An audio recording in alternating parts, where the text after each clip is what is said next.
Did you know that a GATE qualified candidate gets all the same advantages that a UGC NET candidate gets in the PhD admission process?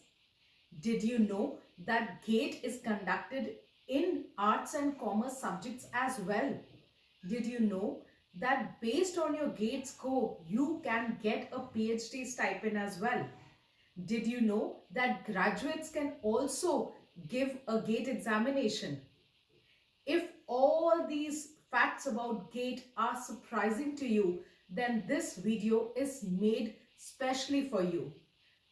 This is Dr. Ritika Gauba, your one and only PhD mentor, advisor and trainer.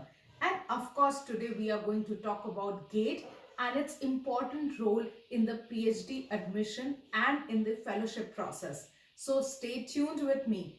So this video has been divided into two sections. In the first section, we are going to talk all about this GATE examination. We will tell you who conducts this examination, in which subject it is conducted, who can appear for this examination, how can you use the score of GATE examination, what is the examination pattern, and when and how is this examination held, and any other important detail related to this examination will be shared in section 1 of the video. In section 2 of the video, we will be talking about the role of GATE in the PhD admission process. We will tell you how does GATE score help you in getting an exemption in the PhD admission process, and also tell you how you can avail a stipend based on your GATE score. Without any further ado, let us start with our section 1, where we will first discuss with you a little about the background of GATE examination and how it can be utilized by a student. So GATE is a national level examination which is conducted by IISc, that is Indian Institute of Sciences, Bangalore, and 7 IITs. I'm sure all of you know this. But what many of you would not know is that these institutes conduct GATE examination on behalf of the Ministry of Education, Government of India, which makes this examination an extremely prestigious examination to qualify. If you qualify a GATE examination, then you can take admission based on the GATE score in postgraduate courses as well as in doctoral courses. You can also avail fellowship in both these courses based on your GATE score. Not only in India, certain international universities as well accept GATE score for admission in their post-graduation and in the PhD program. Not only this, many PSU, that is public sector units in India, also accept GATE score or also use GATE score in their recruitment process. So eager to know who can give this examination? As I've already mentioned that GATE can be given by undergraduates as well.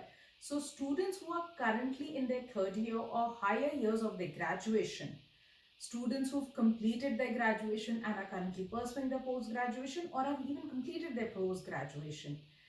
In which subjects? You can be a postgraduate or a graduate in arts, commerce, science, architecture, engineering, technology. All of you can appear for this prestigious examination. Yes, the full form of GATE is Graduate Aptitude Test in Engineering.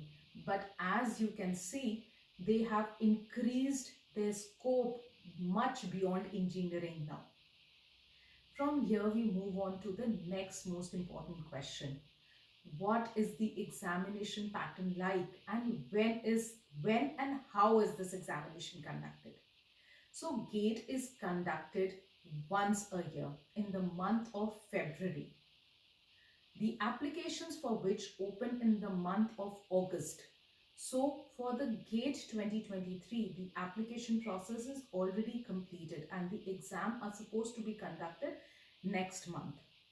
However, if you are interested in applying for next year's GATE, that is GATE 2024, then stay tuned with Zenith PhD. With any of our Facebook or Instagram channel, we will let you know when the applications for GATE 2024 are opening. But approximately they open in the month of August. From here we move on to what is the examination like. So GATE is a computer based test. and is completely objective. It is currently conducted in 29 subjects, which includes humanities subjects like English, linguistics, psychology, sociology, and also commerce subjects like economics, statistics. Besides this, of course, it is conducted in multiple engineering, technology, architecture, and science subjects as well. You can give GATE in up to 2 papers. In one GATE examination, you can apply for 2 separate papers. Okay. Besides this, all the students have to give an examination in general paper. So general paper is common for all the students, and after that you have your subject specific test. Of course, the syllabus of GATE, if you want to know, then you can just simply check out the brochure of GATE. In that, the name of the subjects are given in detail, as well as which 2 subjects can you apply for together, and the syllabus of each of the subject is also given in great detail. The score of GATE is valid for 3 years, and also there is no age limit or attempt limit to give this prestigious examination. Isn't it wonderful? Here we move on to our next section, where we are going to tell you the role of GATE in the PhD admission and fellowship process. Now let us start section 2 by answering, how does GATE help in the PhD admission process? Okay, so in our last video, which was related to UGC 2022 regulation, we had explained in detail the admission process of PhD. We had told you that PhD has 2 parts. PhD admission process has 2 parts. First is the entrance examination, and the second is the Viva. So while Viva has to be given by all the students, irrespective of your experience, age, marks, and even if you have a GRA for any other scholarship, you have to appear for the Viva. However, the PhD entrance examination can be exempted for the students who have qualified some national level examination like UGC NET, GATE, SEED, and any other national level examination. So because you have qualified GATE, you will be exempted from by all universities and institutions to give this entrance examination, and you can directly, after your application, if your application is shortlisted, you will be directly called for a PhD Viva. This is the first advantage of qualifying GATE. Now let us move on to the next important question, which is, how will you get a PhD stipend because of your GATE score? Again, in our last video, which was related to PhD fellowship, we had told you that there are 3 kinds of PhD fellowships. First is the fellowship which students get from the government. The second is which they get from the institute from where they are pursuing their PhD, that is the institutional fellowship, and the third is a corporate fellowship. Now, GATE score can help you in getting the institutional fellowship. Now, there are certain institutes like IIMs and IITs who insist that a student should have any one kind of eligibility score to apply for their prestigious PhD program. So they usually do not conduct an entrance examination. They normally make it mandatory for students to have some kind of eligibility score like a UGC NET or a GATE or a CAT or a GRE score or a GMAT score. Of course, depending on which subject and institute you are applying, these things change. But the norm is that you have to have an eligibility score.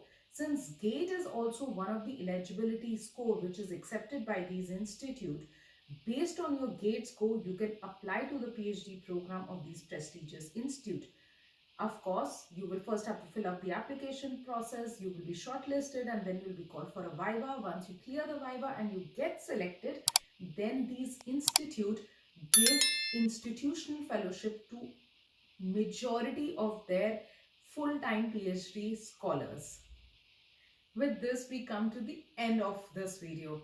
I hope you've got all the clarity required about GATE examination and how it can help you get a PhD stipend and how it can help you in the entire PhD journey. If you still have any questions related to GATE, just put them in the comment section below and I will definitely answer them. In case any one of you is a PhD aspirant who is looking for a PhD mentor, a guide who can help them in their PhD journey, then you can always get in touch with me in the number given below.